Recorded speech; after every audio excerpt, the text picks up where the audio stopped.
Well, good morning, everyone. This is Keith with Positively Osceola, and thanks for chiming in or watching in on one of our morning coffee club discussions. And here you are, proof that we are coffee fans. Yes, that was SeaWorld. Miss going to that place. Looking forward to that being open soon. So, decided to start the morning off a little bit later for some news updates since it's Sunday. Give you guys a break from moi. Now tomorrow, of course, the always awesome Morgan Boykin will be back bright and early at 7:30 in the morning, as she is Monday through Friday here at Positively Osceola's Facebook page and YouTube channel. So you can catch all the local news that she will be sharing with you tomorrow. Today, you're kind of stuck with me as you were yesterday. And I think I'm going to wash down that coffee with a little bit of Perrier this morning.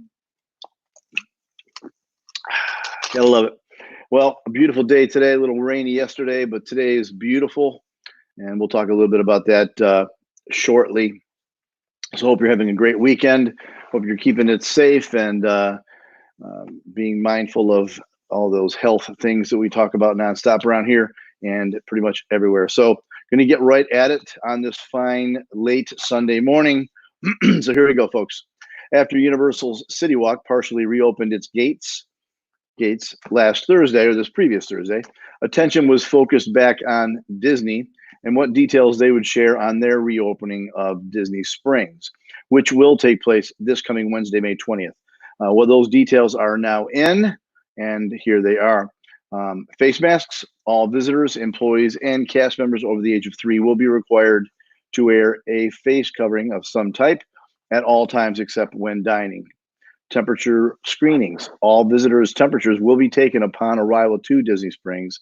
Any person that has a temperature of 100.4 Fahrenheit or higher will be retested in an additional facility if their temp is at or higher than 100.4 twice. Unfortunately for them, if they're focused on getting in there, they will not be allowed in, and neither will the group that they're with. Just a reality of our times right now.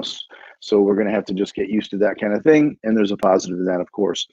Physical distancing and capacity control. Disney will limit the number of people allowed in, and in certain areas, there will be markings for lines and other additions to ensure social distancing is upheld. That's something we're certainly seeing everywhere we go, whether that would be Walmart, Home Depot, 7-Eleven. We're seeing that everywhere.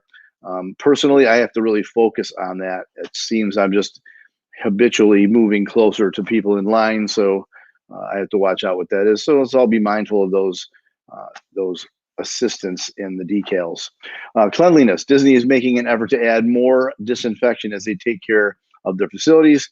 They also have added hand washing and sanitation stations, which they are encouraging everyone to use, of course. Cashless transactions.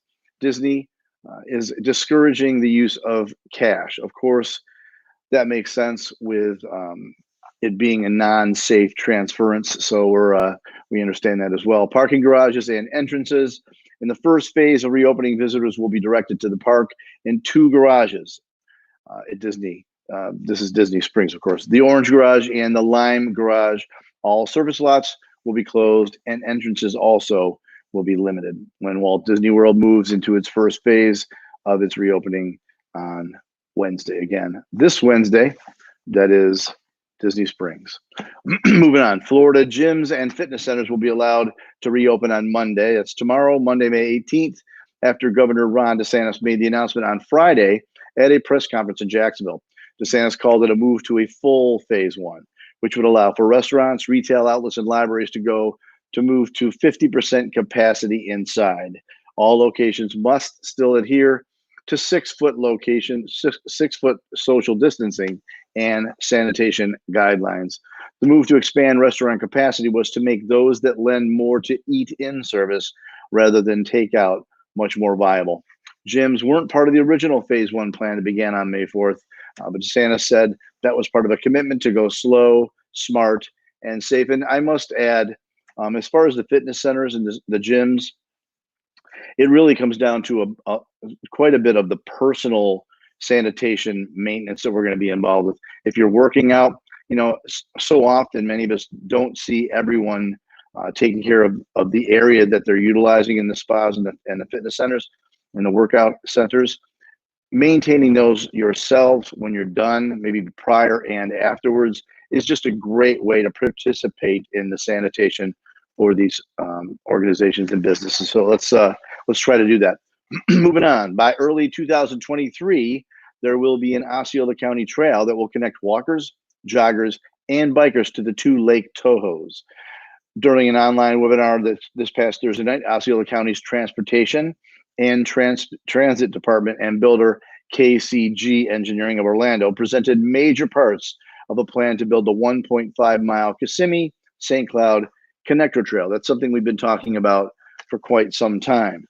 The trail will be built on the eastern St. Cloud side of the C-31 canal and connect development on Neptune Road to Lakeshore Boulevard. It will start near Parton Triangle Park, which is basically across the street from Neptune Middle, and work its way along to the canal to an improved intersection of Lakeshore and Brown Chapel Road, which will finally get a traffic light thanks to the project. If you could not view Thursday's webinar, you can still view the project details online and provide input to Conroy Jacobs, the project manager at conroy.jacobs@osceola.org, or by phone at 407-742-0557. That is a welcome development in my estimation, something I've heard for a number of years. And so we're looking forward to sharing more information of that connecting trail system, again, from where Kissimmee lies in Neptune Road all the way to Lakeshore in St. Cloud. Moving on. Vice President Mike Pence will be visiting a nursing home in Orlando this coming Wednesday, where he will be delivering personal protective equipment.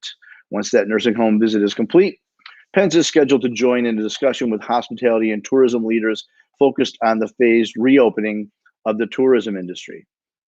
Central Florida's tourism industry, of course, or the current lack of it since the pandemic shutdown, has a far-reaching effect on Florida's economy.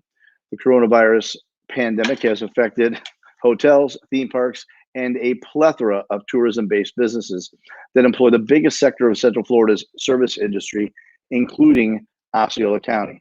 We have not heard who will be in that meeting representing the tourism industry. We're hoping that Experience Kissimmee would be a part of that, possibly the Kissimmee Chamber. We're going to be inquiring that early tomorrow morning. That will be a welcome piece of news to hear, as EK has a big part of what takes place in tourism in Osceola County for sure. The end of the class of 2020's senior year, both high school and college grads, has hit a bit of a sour note, as most of us know. Next week, Krispy Kreme will try to sweeten it up just a tad. Beginning tomorrow, which is Monday, the famous Donut Den will offer special class of 2020 donuts in a design that spells out 2020. The 2020 graduate dozen includes an assortment of classic varieties. We'll see if I can get these all down without wanting to run out and grab one. Chocolate iced cream filled, strawberry ice cream filled, cake batter filled, chocolate iced with sprinkles, strawberry iced with sprinkles, and yellow iced original glazed donuts. Anyone can buy the 2020 donuts, but the class of 2020 is once again very special. On Tuesday, graduating seniors can get a free graduate dozen by visiting a Krispy Kreme location, not available, however, for online ordering, and bringing some item that shows they are from the high school or college class of 2020. As an example, maybe a 2020 tassel, t-shirt, or sweatshirt, class ring, ID, graduation announcement, or other piece of class of 2020 swag. Osceola County's Krispy Kreme locations, in case you don't know, are at 5310 West US 192 and 192 in Polynesian Isle Boulevard, and 7930 West US 192. That's just east of Margaritaville. So there you are, locations for free donuts if you're in the class of 2020. Being that my son is, I'm thinking we're eating some donuts tomorrow. So a little weather recap. If you were up early, started off foggy, kind of overcast. And as we said it would, it burned off. It was about 72 at about 4:30 in the morning when we began working. And as I said, things cleared up around 11. Right now it's about 82 degrees in Osceola County. And we're looking like it will reach that 90 mark by 2:30, maybe 3 o'clock this afternoon. Only 20% chance of rain today with a slight breeze. If you look out, you don't see too much movement, but there is a slight breeze still hanging on in Osceola County. On Monday, we'll see scattered showers with 60% chance of precipitation, high of 92, low of 70. For the new work week, basically, you're looking at another warm day, but this one will have some water most likely. Tuesday will bring less rain coverage with a high of 88 and a low of 69 degrees. The rest of the week, we can expect temps from the mid 80s to the low 90s with only 20% chance of rain each day. Slight increase on Friday. So you're looking at some warm temps. We are here, folks, and I think you're going to see more and more frequent afternoon thunderstorms as you start making our way. It's always kind of freaky in the beginning of the wetter season when we start hearing thunder that we have not heard from in about 4 or 5 months. So just be ready for that. Quick update, which makes it 6 and not 5. Over yesterday, we have seen 6 additional positive cases of COVID-19.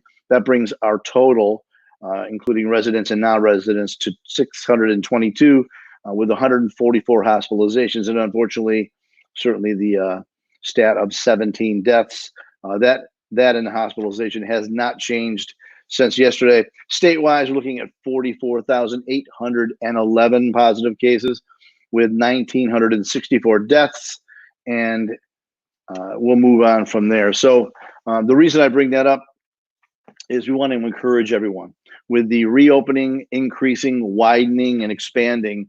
Certainly wise to be mindful of your personal, just care as far as how we're exposing ourselves and our family. I think certainly we need to still think about the masks, the face masks. They are mandatory still in Osceola County. Keep washing your hands, keep 6 feet away, and just be sensible about it. Not time to think that it's over, because, folks, it really isn't. Lots of opinions out there on this, but I think err to the safe side. Just wash your hands. Keep away from other people if you can, a little bit in line. Just be sensible about it. So hope you have a great Sunday afternoon. As I said, Morgan Boykin will be back right off the bat tomorrow morning, Monday morning through Friday at 7:30, bringing the best in local news. So hope you have a great day today, and we will continue to look for what's going on throughout Osceola County and bring that to you as soon as we can. Of course, breaking news around the clock in Osceola County, we will get that to you as well as soon as possible. Again, this is Keith with Positively Osceola here in Osceola County. A beautiful Sunday. We're making a positive difference in Osceola County. Take care now.